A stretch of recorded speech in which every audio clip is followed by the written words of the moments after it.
That night in Scottsdale, something in the air felt off the second we pulled up.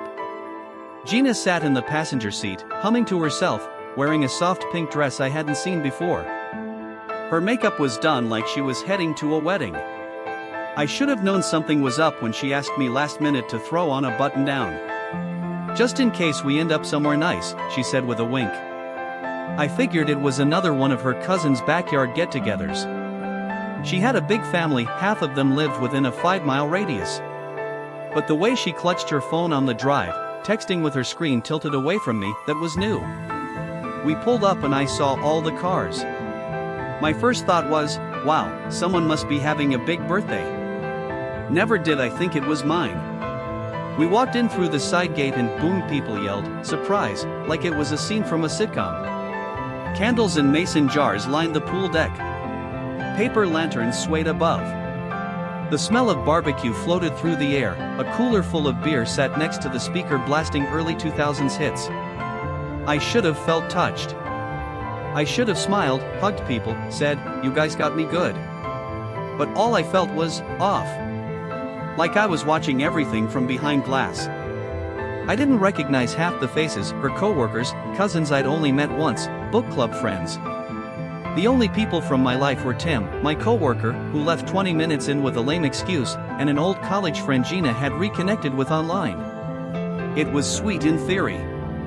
But the whole thing felt more like a social media moment for Gina than a celebration with me. And then there was him. He showed up 20 minutes later. Bald, stocky, fitted leather jacket and jeans. Looked like he could bench press a pickup. I didn't recognize him. But Gina did. Her face lit up, not how you greet a coworker or cousin, but with something more. She ran up, hugged him tightly, buried her face into his neck. He grinned like he'd just won something.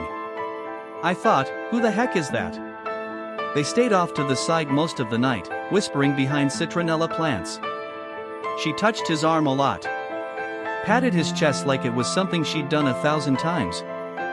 I stood by the pool, drink in hand, fake-checking my phone while watching them. It wasn't just how close they were. It was how far she felt from me. She never checked on me. Never introduced him. I may as well have been an uninvited guest.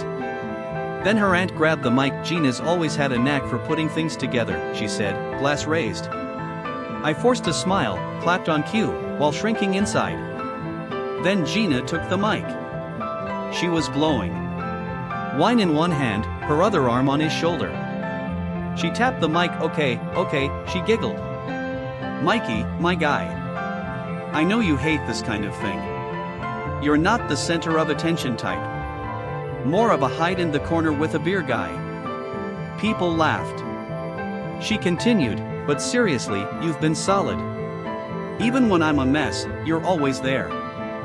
You're not flashy or macho, but at least you're not a burden, right? Laughter. Except from me. My heart pounded so hard I couldn't hear anything else. I looked around, no shock, just amusement. Her mom chuckled. Someone slapped my back like it was all part of some big joke. I didn't move. Didn't smile. Just stared. She nailed the punchline. Took a long sip of wine, grinning. He leaned in, whispered something in her ear. She laughed like she'd forgotten I existed. I turned and walked through the side gate. No one followed. I wandered down the sidewalk, past cacti and string lights, trying to process what had just happened. Each step felt like leaving something that had already died. And I was only now realizing. What kind of person jokes like that in front of family? What kind of person doesn't even glance at their partner to see how they're taking it? What kind of fool had I been to miss the cracks? I ended up at a park bench by the canal. Just sat there, watching reflections in the water, wondering how long it had been since I felt seen. My phone buzzed. A text from Gina, babe, where'd you go? I stared at it. Then turned the phone face down. I didn't come home till after 1 a.m. The house was still. Gina sat on the couch, still in that pink dress, TV low, one leg tucked under her. She looked at me, searching my face. "You okay?" Like she hadn't just given a comedy roast at my expense. I nodded, went straight to the bathroom. Stood in the shower, clothes still on, letting the water run. Hoping it'd wash away the sound of "at least you're not a burden." She never knocked. Never said sorry. And that silence? That was louder than anything she'd said all night. The days after were quiet. We weren't fighting. But we weren't talking either. Roommates more than partners. Even the way she said my name changed, once soft, now mechanical. I started noticing more, the phone always in her hand. Her sitting on the far side of the couch. How she stopped reaching for my hand when we walked. I used to chalk it up to a rut. Every couple hits low points, right? I figured if I stayed steady, things would turn. But then one morning. Like and subscribe if you're still here, because this next part, it changes everything. I spotted her car outside an Irish-style pub. Said she had a virtual meeting. But there she was inside, laughing. With him. He was between her knees, sitting on the bar stool, hands resting on her thighs like it was natural. Her hand toyed with his collar the way she used to with mine. She laughed real, uninhibited. Not a trace of guilt in her eyes. That was when I knew. It wasn't a mistake. It wasn't recent. This was normal for them. And I was the outsider. I didn't confront her. Didn't say a word. Just drove home. Sat on the bed. Thought about all the little moments, the growing silences, the missing warmth, the inside jokes that stopped.